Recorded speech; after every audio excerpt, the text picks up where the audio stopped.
Panultihon 9. Ang kaalam nagbuhat og balay alang sa iyang kaugalingon og kini gibutangan niya 7 ka haligi.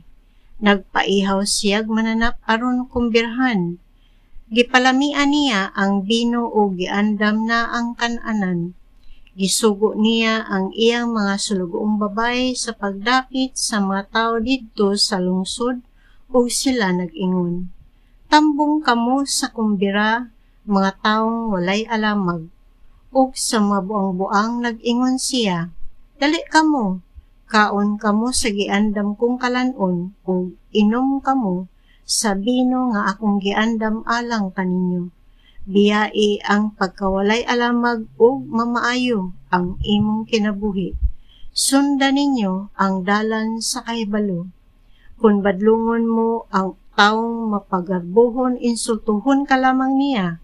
Kung badlungon mo ang taong dautan, dauton ka lamang niya. Ayaw badlunga ang taong garbuso, kay kasilagan ka lang niya. Apan kung imong badlungon ang maalamon, tahuron ka niya. Ang itudlo mo sa maalamon, makadugang sa iyang kaalam, ang isulti mo sa matarong makadugang sa iyang kahibalo. Ang pagtahod o pagbaton o kahadlok sa Ginoo maoy sinugdanan sa kaalam. Ang pagbaton o kahibalo sa balaang Dios mao ang pagbaton og mayong panabot.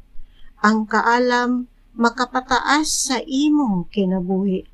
Bulahan ka kung aduna kay kaalam, apan mag-antos ka kung isalikway mo ang kaalam. Ang babaeng buang-buang sabaan, wala siya'y alamag o kaulaw. Anha siya maglingkod sa pultahan sa iyang balay o diha sa usa ka lingkuranan sa bahin sa lungsod nga daghan og tawo. Ug tawgo niya ang mga nanglabay nga wala manghilabot sa uban.